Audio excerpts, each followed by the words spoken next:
अ very good morning. So आज हम पढ़ने वाले हैं मध्य प्रदेश राजनीति में उभरती प्रवृत्तियाँ।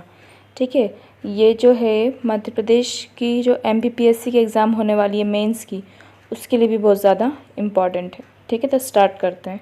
देखो, तो स्टार्टिंग हम करेंगे कि जो मध्य प्रदेश है वो क्या है, भू आवेष्टित राज्य है। ठीक है, पर हम राजनीति की दृष्टि से पढ़ रहे हैं तो मध्य प्रदेश में विधानसभा कितनी है, 230।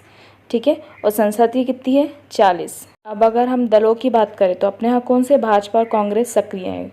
ठीक है, हालांकि भाजपा रही है, अभी कांग्रेस आई थी, और वर्तमान में शिवराज सिंह चौहान की सरकार है जो कि भाजपा की है।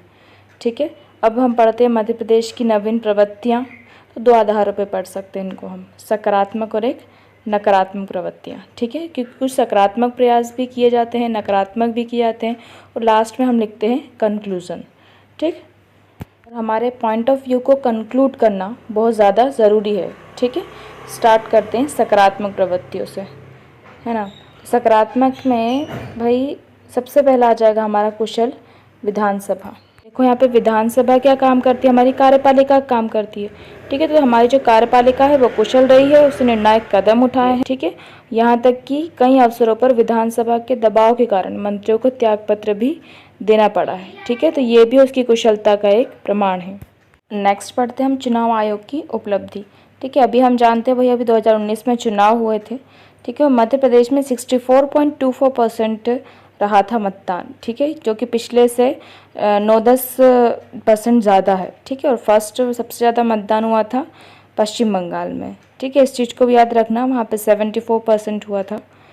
तो हम ये कह सकते हैं कि चुनाव आयोग ने निष्पक्षता के मार्ग को प्रशस्त किया है। नेक्स्ट हम लिख सकते हैं विकेंद्रीकरण की ओर जोड़। ठीक है, तो विकेंद्रीकरण क्या होता है, केंद्र से दूर जाना, उसका विकेंद्रीकरण होना। ठीक है, तो इससे क्या हुआ, जो ग्राम पंचायत है उसको हमने सशक्त बनाया है, और वो पंचायती राज अधिनियम को हमने आधुनिक स्वरूप प्रदान करने का प्रयास किया है। ठीक, आता है हमारा लोक सेवा गारंटी कानून।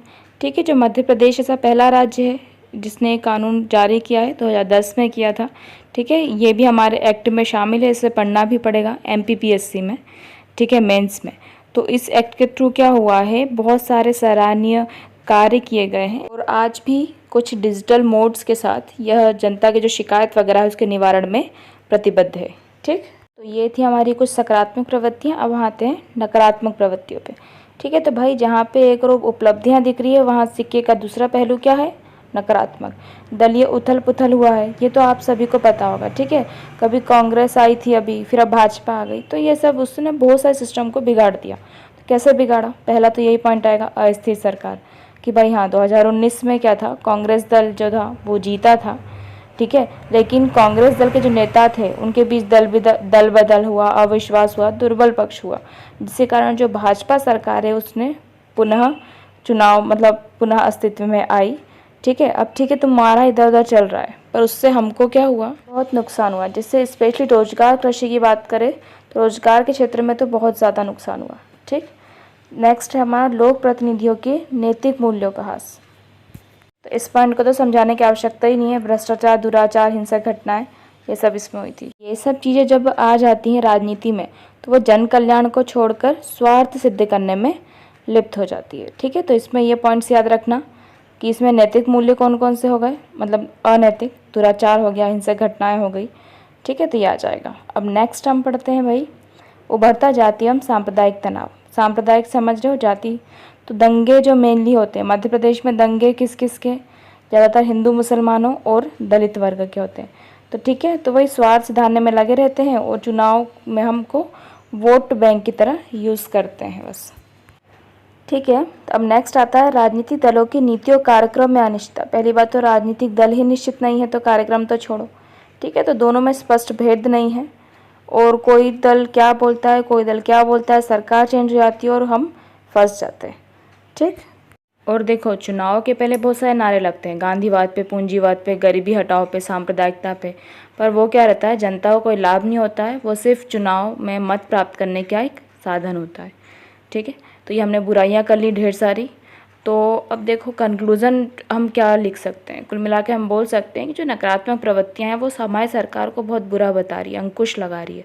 ठीक है, पर हम इस चीज़ को नकार नहीं सकते कि मध्य प्रदेश ने कई चीज़ों में बहुत उपलब्धियां प्राप्त करी है। जैसे पर्यटन के क्षेत्र में देख लिया जाए, मतदान के क्षेत्र में हमने देखा, ठीक है, बहुत सारे ऐसे क्षेत्र हैं जहाँ पे मध्य प्रदेश ने पहले से बेहतर जो है प्रदर्शन किया है।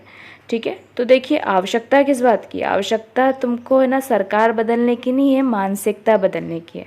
ठीक है, मेनली मानसिकता को बदलना है आपको। स्वार्थ की जगह जब आप जन कल्याण को दे देंगे तो वो मेनली वास्तविक प्रजातंत्र की स्थापना करेगा। ठीक है, तो होप आपको वीडियो पसंद आया होगा और समझ भी आया होगा। If any doubt so you can comment. Thank you.